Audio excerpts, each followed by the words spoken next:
안녕하세요. 아내의 림프암을 항암 치료 없이 완전 관해시킨 면역닥터 서재건 원장입니다. 지난 영상에선 암을 대하는 치료 목표에 대해서 새로운 정립이 필요하다는 설명을 드렸었죠.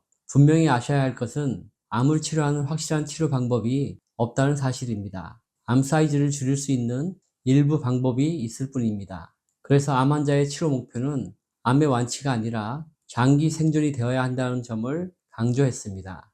암 환자라면 항암 치료를 중단해야 할 때를 아셔야 합니다. 암을 완치시키지도 못하고 암 사이즈도 줄이지 못하는 항암 치료를 받고 계신다면 당연히 항암 치료를 중단하셔야 합니다. 암 사이즈를 일부 줄이더라도 골수와 혈액세포, 림프세포가 지나치게 억압받고 있다는 검사 결과가 나오면 중단하셔야 합니다.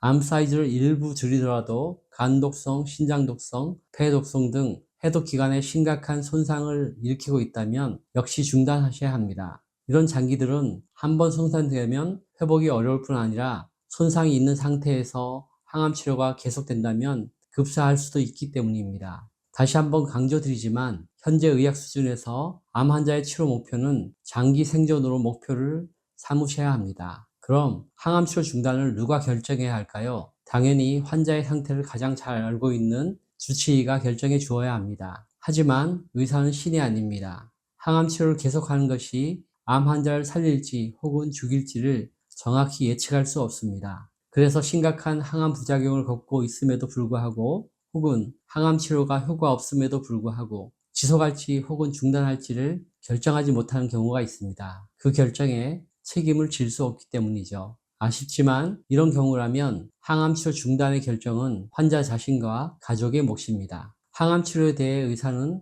어느 정도의 기대 혹은 확신을 가지고 있는지 궁금하시죠? 저는 암 환자가 대형 병원의 표준 치료에 대해 가지는 기대가 매우 크다는 점을 잘 알고 있습니다. 지방에 계신 분들이 항암 치료를 위해서 서울에 방을 얻어 치료받고 있는 실정입니다. 그런데 지방에서 올라와 머무른 곳은 일반적인 집이 아니라 여관, 모텔, 호텔, 오피스텔 등 모두 암 환자가 거주해서는 안 되는 공간입니다. 발암물질로 가득 찬 공간이고 환기와 자연 채광이 부족합니다. 이런 공간은 암 줄기세포가 가장 좋아하는 곳이죠. 그런데 정작 대형 병원에서 암을 직접 치료하는 의사들은 항암 치료로는 암을 완치할 수 없다는 사실을 절감하고 있습니다. 현재 치료의학은 암세포를 모조리 없애려는 목표를 가지고 있습니다. 그래서 인체에 치명적인 독성 물질을 표준 치료로 사용하고 있습니다. 하지만 실제는 어떤가요? 항암 치료로 암이 절반 이상 줄지 않고 평균적으로 암 사이즈가 20%가량 줄어드는 게 일반적입니다. 심지어는 암이 더 커지지 않는 것도 항암제가 효과가 있는 것이라고 말합니다. 왜 목표와 현실이 많이 다르죠? 더 나아가 항암제를 투여하는 의사는 암 사이즈가 일부 줄어도 그 효과가 영원할 것이란 기대는 하지 않습니다. 6개월 이상 유지하는 효과가 있기를 바랄 뿐입니다. 그런데 암 환자의 기대는 어떤가요? 한 번의 항암 치료로 암이 절반 이상 사이즈가 줄기를 바랍니다. 그리고 항암 치료를 계속하면 암이 계속 줄어들 것으로 기대합니다. 암이 완전히 사라질 것으로 기대하는 분들도 계십니다. 또 어떤 기대를 하나요? 한 번 줄어든 암 사이즈가 영원히 자라지 않길 원하죠. 그런데 현실은 다릅니다. 고형암 중에서 항암 치료에 의해서 사이즈가 조금도 줄지 않는 암들이 많이 있습니다. 대표적인 게 췌장암, 위암, 간암, 담도 담낭암, 육종암 등입니다. 운이 좋아서 항암 치료에 잘 반응하는 암에 걸려도 조금밖에 줄지 않는 경우가 많습니다. 이번엔 암 사이즈가 절반가량 줄어든 경우라도 다음번에 10% 이내로 줄어드는 경우가 많이 있습니다. 심지어 내성이 생기면 전혀 줄지 않는 경우도 있고요. 암을 치료하는 의사와 치료를 받는 암 환자 사이에 상당한 기대 차이가 있는 걸 아시겠죠?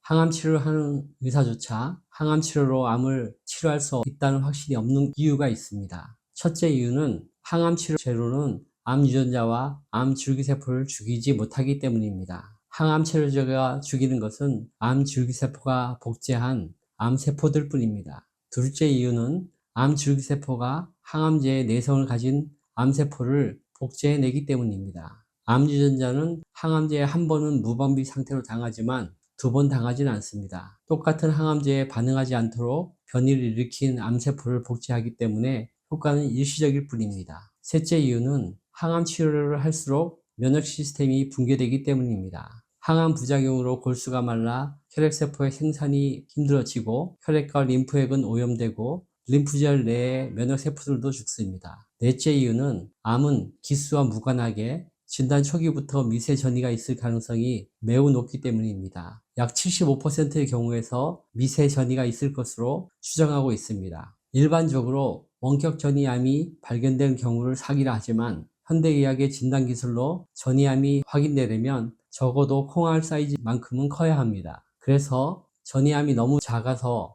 확인하지 못하는 1, 2기, 3기 암의 경우에도 암세포들의 미세 전이가 있을 것으로 추정하고 있습니다. 그러니 1기암부터 수술하고 예방적 항암 치료와 방사선 치료를 적극적으로 하고 있는 것입니다. 모두 면역세포를 무력화시키는 것입니다. 다섯째 이유는 암의 미세 전이를 막을 수 있는 것은 면역세포들인데 면역세포가 암을 타겟팅하도록 돕는 치료법이 아직 개발되어 있지 않기 때문입니다. 그런데 왜 암 환자에게 항암 치료를 받지 않으면 수개월 내 혹은 수년 내 죽을 수 있다고 말하는 걸까요? 이 말이 엄포처럼 들릴 수 있지만 엄포는 아닙니다. 국내 생명보험사가 발표한 통계에 따르면 암 환자의 평균 수명은 7.5년입니다. 1기에 발견된 순환암은 10년 이상 살 수 있겠지만 3기 이후에 발견된 경우라면 평균 2, 3년을 예상합니다. 췌장암처럼 늦은 4기에 발견되는 경우라면 평균 1년이 여명입니다. 그러니 환자의 상태에 따라서 수개월 혹은 수년 내 사망할 수 있다는 말이 엄포는 아니죠. 하지만 항암 치료로 수명이 늘 수 있는 암은 몇 종류가 되지 않습니다. 백혈병, 림프암 등 혈액암이 비교적 잘 반응하는 암이어서 수명 연장에 도움이 될 뿐입니다. 위암, 대장암, 췌장암, 간암, 담낭, 당도암, 육종암 등은 암 사이즈를 조금이라도 줄이는 것으로 확인된 항암제가 전혀 없습니다. 그런데도 세포독성 항암 치료가 표준 치료로 똑같이 행해지고 있습니다. 효과는 없고 부작용은 많은 세포독성 항암 치료를 왜 하는 걸까요? 세포독성 항암 치료가 효과가 없는 게 분명한 암이라면 막연한 기대감만으로 항암 치료를 시작해서는 안 된다고 생각합니다. 저의 진료실엔 수술과 세포독성 항암 치료를 했지만 복막 전이가 되었고 다른 항암제를 사용했는데도 계속 자란 4기 췌장암 환자가 여러 분 찾아오십니다. 그리고 임상까지 포함해 10종류의 항암 치료를 했으나 암이 계속 자란 4기 요막간암 환자분도 오십니다. 또한 세포독성 항암 치료를 모두 실패한 후 면역 항암 치료로 바꾸고 7차까지 한 후 결과를 기다리고 계시는 요간암 환자도 내어나오 계십니다. 그 외에도 다양한 암으로 세포독성 항암, 표적 항암 치료를 했지만 효과를 보지 못한 분들이 진료받고 계십니다. 이분들은 하나같이 세포독성 항암 치료에 반응하지 않는 암을 가진 분들입니다. 그런데 세포독성 항암 치료를 받느라 면역 체계마저 나빠진 상태로 찾아오신 것입니다. 대부분의 암 환자들은 병원에서 더 이상 치료할 게 없다는 말을 줄 때까지 병원 치료를 계속 하십니다. 의사가 항암 치료를 계속 권유하기 때문입니다. 최근에 병원에서 더 이상 쓸 항암제가 없다며 오지 말라는 말을 듣고서 낙심보다는 오히려 면역치료에 전념할 수 있어서 좋다고 말씀하시는 분도 계셨습니다. 자신에게 사용되고 있는 항암제가 암의 효과가 검증된 것인지 혹은 기대감만으로 사용하는 것인지 꼭 확인하셨으면 좋겠습니다. 세포독성 항암제는 부작용과 면역 저하가 심각하니 자신의 암의 효과가 분명하지 않다면 시작하지 않는 게 좋다고 저는 생각합니다. 면역 시스템을 한번 망가뜨리면 복구하기 어렵기 때문입니다. 면역 기능이 어느 정도 살아있을 때부터 철저한 면역 치료와 함께 식이, 영양 보조제 섭취를 병행하시는 게 장기 생존에 도움이 될 수 있습니다. 영상을 시청해 주셔서 감사합니다. 도움이 되셨다면 좋아요, 구독, 알림 설정 부탁드립니다.